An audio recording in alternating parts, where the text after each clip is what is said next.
Hello, welcome है आपका श्रीमती मोहरी देवी तापड़े कन्या महाविद्यालय के इस यूट्यूब चैनल पे। और हम कंटिन्यू डिस्कस कर रहे थे फोटोसिंथेसिस को।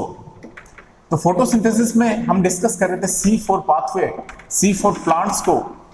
C4 पाथवे हमने प्रोसेस देखा था, एक रफ प्रोसेस देखा था कल हमने C4 पाथवे का, C4 प्लांट का। और हमने देखा था कि वहां दो सेल्स जो थी वो यूज हो रही थी, बंडलसी सेल, मेसोफिल सेल, वहां पे प्रोसेस हो रही थी। और वो प्रोसेस मैंने एक रफली बताई थी आपको। अब हम विद एंजाइम भी वो प्रोसेस करेंगे। तो C4 प्लांट जो है एक्सिबिट करेगा बेटर वाटर एफिशिएंसी को। जो C4 प्लांट है वो एक्सिबिट करेगा बेटर वाटर एफिशिएंसी को, बेटर वाटर एफिशिएंसी को than C3 plant, than C3 plant. ये मैंने आपको पहले भी बताया था कि C4 प्लांट का जो वाटर एफिशिएंसी है वो क्या होती है, बेटर होती है, क्योंकि वाटर लॉस क्या करता है, C4 प्लांट कम करता है। तो जो वाटर एफिशिएंसी है वो C4 प्लांट की बेटर होती है C3 प्लांट के बजाय, क्योंकि C3 प्लांट फोटो रेस्पिरेशन ज्यादा करता है। तो वेस्टफुल प्रोसेस को C3 प्लांट क्या करेगा, ज्यादा करेगा। उसके बाद because of the CO2 concentration, because of the carbon dioxide concentration, because of the carbon dioxide concentration mechanism they can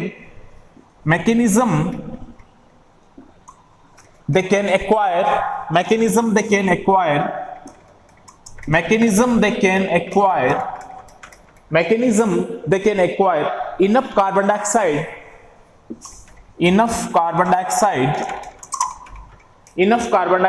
even when keeping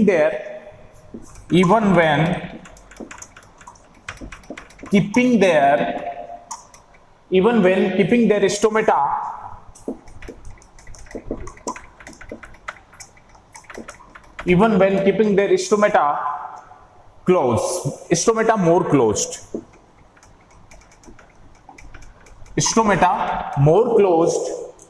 thus water loss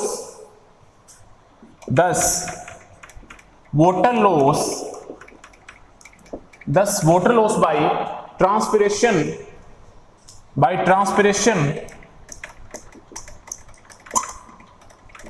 is reduced।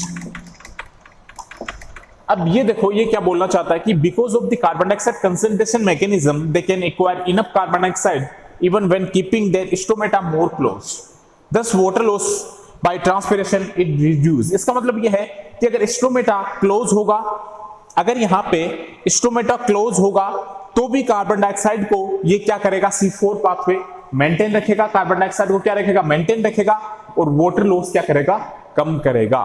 तो C4 plant कितना beneficial है आप देख सकते हैं कि अगर carbon dioxide जो कंसेंट्रेशन है उसको C4 प्लांट, अगर स्टोमेटा बंद होगा तो भी C4 प्लांट, C4 पाथवे जो है वो कार्बन डाइऑक्साइड कंसेंट्रेशन को मेंटेन रखेगा, और जब वो कार्बन डाइऑक्साइड कंसेंट्रेशन को वहां पे मेंटेन रखेगा और वाटर लॉस को कम करेगा, मींस ट्रांसपिरेशन को क्या करेगा, वो कम करेगा, रिड्यूस करेगा, और वाटर लॉस वहां से क्या होगा, कम होगा।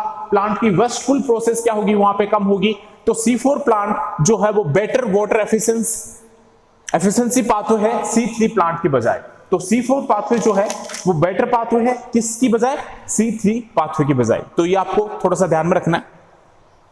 अब आगे हम देखते हैं, इसमें हमने जो प्रोसेस देखी थी उसको हम थोड़ा सा डिस्कस कर लेते हैं कि इस प्रोसेस में क्या था।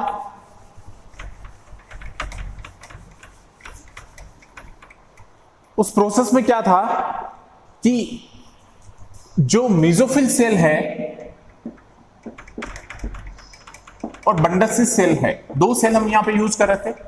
तो मेसोफिल सेल में क्या होगा, in the mesophyll cell of C4 plant, सबसे पहले मेसोफिल सेल यूज हो रही थी। In the mesophyll cell of C4 plant का जो मेसोफिल सेल है उसमें क्या था, कार्बन डाइऑक्साइड जो था वो सबसे पहले कन्वर्ट होता है किसमें, ये पूरे प्रोसेस की बात करता हूं, मैंने आपको रफली प्रोसेस बताया था कि पेप कार्बन डाइऑक्साइड से रिएक्ट करके किसमें कन्वर्ट हो रहा है, ऑक्सैलोएसिटेट में। लेकिन हम पूरा प्रोसेस देखेंगे यहाँ पे। In the mesophyll cell of C4 plant जो कार्बन डाइऑक्साइड होता है वो सबसे पहले कन्वर्टेड होता है ट्यूब बाइकार्बोनेट में। किसमें कन्वर्ट होता है? बाइकार्बोनेट में। जैसे ही कार्बन डाइऑक्साइड आएगा वो किसमें कन्वर्ट हो जाएगा? बाइकार्बोनेट में कन्वर्ट हो जाएगा। कौन से एंजाइम के through? By carbonic anhydrase enzyme के थ्रू। कौन से एंजाइम के थ्रू होगा? कार्बोनिक एनहाइड्रेज के थ्रू। कार्बोनिक एनहाइड्रेज के थ्रू। तो सबसे पहले जैसे ही कार्बन डाइऑक्साइड आया, तो कार्बन डाइऑक्साइड जैसे ही मेसोफिल सेल में आएगा तो वो बाइकार्बोनेट में क्या हो जाएगा? SU3- में क्या हो जाएगा? चेंज हो जाएगा। कौन से एंजाइम के थ्रू? बाय कार्बोनिक एनहाइड्रेज के through. And initially fix bye, और वो क्या होगा फिर? कार्बन डाइऑक्साइड रिएक्ट करेगा किससे? फोस्फोइनोल पाइरुवेट से। And initially fixed by Pep carboxylase. And initially fixed by PEP carboxylase. तो मैंने बताया था जब कार्बन डाइऑक्साइड और पेप जब आपस में रिएक्ट करके ऑक्जेलोसिटेट बनाते हैं तो वहां पे जो एंजाइम यूज होता है वो कौन सा एंजाइम होता है? Use students, PEP carboxylase. And initially fix by, वो कार्बन डाइऑक्साइड फिक्स होगा किसके थ्रू? पेप कार्बोक्सिलेज के थ्रू। यूजिंग पेप का मतलब क्या है? Phosphoenol pyruvate as carbon dioxide acceptor. As carbon dioxide acceptor. तो आपको कोई पूछे C4 पाथवे में कार्बन डाइऑक्साइड एक्सेप्टर कौन है, तो कार्बन डाइऑक्साइड एक्सेप्टर यहां पे कौन है? फोस्फोइनोल पाइरुवेट पेप। C4 पाथवे में जो कार्बन डाइऑक्साइड एक्सेप्टर होगा वो कौन होगा? फोस्फोइनोल पाइरुवेट पेप होगा। तो in the mesophyll cell of C4 plant, जो C4 प्लांट की 2 सेल होती है उसमें पाथवे पूरा होता है मेसोफिल सेल और बंडसी सेल। तो C4 प्लांट में जो मेसोफिल सेल है वहां पे सबसे पहले कार्बन डाइऑक्साइड आएगा और वो कार्बन डाइऑक्साइड कन्वर्ट हो जाता है किसमें? बाइकार्बोनेट में। और कौन से एंजाइम के थ्रू? कार्बोनिक एनहाइड्रेज के through. And initially fix bye, उसके बाद कार्बन डाइऑक्साइड पेप से बाइंड करेगा और वहां पे जो एंजाइम काम करेगा वो कौन सा एंजाइम होगा? पेप कार्बोक्सिलेज। एंड और उसके बाद वो किसमें कन्वर्ट होगा? ऑक्जेलो एसीटेट में। तो यूजिंग पेप एज कार्बन डाइऑक्साइड एक्सेप्टर क्या होता है? यहां पे यूज होता है। अब क्या होगा देखो, रिजल्टिंग यहां पे क्या होगा? रिजल्टिंग ये रिएक्शन होने के बाद रिजल्टिंग ऑक्जेलो एसीटेट OAA, मैंने ऑक्जेलोसिटेट को लिखा है OAA। Resulting OAA is composed, ऑक्जेलो acetate is composed, यहां पे ऑक्जेलोसिटेट क्या हो जाता है? कंपोज हो जाता है ऑफ 4 कार्बन एटम। तो ऑक्जेलोसिटेट जो है वो कितने कार्बन का होता है? 4 कार्बन का, और 4 कार्बन एटम, 4 कार्बन का एटम बन जाता है यहां पर oxaloacetate. Which is the basis for the name, which is the basis for the name, इस पूरी प्रोसेस को हम देखेंगे। Which is the basis for the name of this metabolic pathway, of this metabolic pathway. हमने जो process देखी थी वो थोड़ा रफली देखी थी, अब हम एंजाइम के थ्रू वो प्रोसेस देख रहे हैं।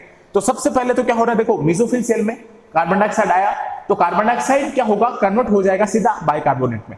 हमने क्या देखा था कि डायरेक्ट जो पेप है कार्बन डाइऑक्साइड से रिएक्ट करके ऑक्जेलोसिटेट बना रहा है, तो कार्बन डाइऑक्साइड आएगा बाइकार्बोनेट में चेंज होगा, उसके बाद वो पेप से क्या करेगा?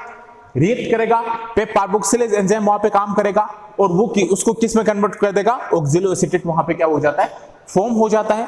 और वहां पे 4 कार्बन कंपाउंड होता है ऑक्जेलोसिटेट, क्योंकि C4 प्लांट में जो पहला प्रोडक्ट बनता है वो 4 कार्बन का ही प्रोडक्ट बनता है। और जब वो 4 कार्बन का प्रोडक्ट बनता है तो इसको हम क्या बोलते हैं? C4 पाथवे या फिर C4 प्लांट्स। अब उसमें क्या होगा देखो, अब आगे की थोड़ा प्रोसेस देखते हैं इसमें। तो इसमें एक चीज और होती है कि जैसे ही ऑक्जेलोसिटेट बना, यहां तक आपको क्लियर है? जैसे ही ऑक्जेलोसिटेट बना तो ऑक्जेलोसिटेट इज रैपिडली कन्वर्टेड। अब देखो ऑक्जेलोसिटेट किस में कन्वर्ट हो रहा है? Oxaloacetate is rapidly converted. Oxaloacetate देखो कहां कन्वर्ट होगा? Oxaloacetate is rapidly converted to the more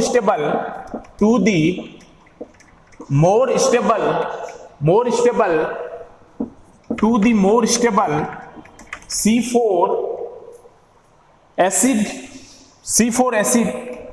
4 carbon का जो एसिड बनता है भाई। ऑक्जेलोसिटेट हमने देखा था मेसोफिल सेल में, सबसे पहले पेप कार्बन डाइऑक्साइड से रिएक्ट करके क्या बना रहा था? ऑक्जेलोएसीटेट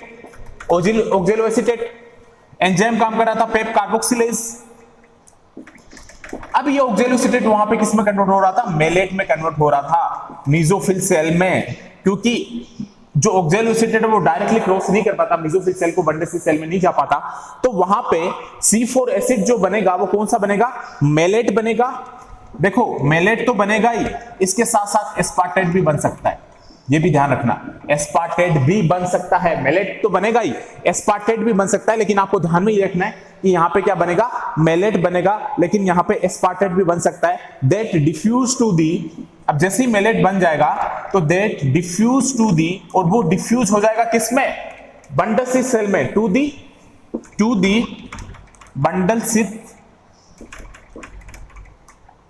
सेल पाथवे में, सेल पाथवे में। अब देखो कि एक बार जैसे ही मेलेट बना तो भाई ऑक्जेलोसिटेट तो क्रॉस कर नहीं पाता मेसोफिल सेल को, लेकिन जैसे ही मेलेट बना तो अगर मेलेट बना वहां पे ऑक्जेलोसिटेट इज रैपिडली कन्वर्टेड हो रहा है वहां पे किसमें, मेलेट में या फिर एस्पार्टेट में, लेकिन आपको ध्यान में रखना है कि वो मेलेट में कन्वर्ट हो रहा है, तो ऑक्जेलोसिटेट तो डायरेक्टली क्रॉस कर नहीं पाता मेसोफिल सेल को, तो मेसोफिल सेल को अगर ये डायरेक्टली क्रॉस नहीं कर पाता तो वहां पे मेलेट बनता है मेसोफिल सेल में ही, और वो मेलेट फिर डिफ्यूज होता है किसमें, बंडल सिथ सेल में, और बंडल सिथ सेल में जाके फिर वो अलग क्या करेगा, अपनी प्रोसेस करेगा, अलग क्या करेगा, अपनी वो प्रोसेस करेगा। तो ये चीज आपको थोड़ा ध्यान में रखना है।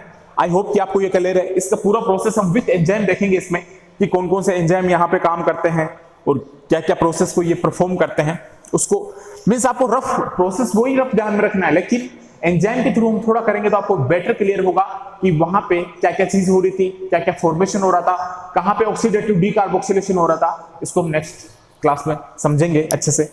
आई होप कि आपको ये क्लियर है। थैंक्स।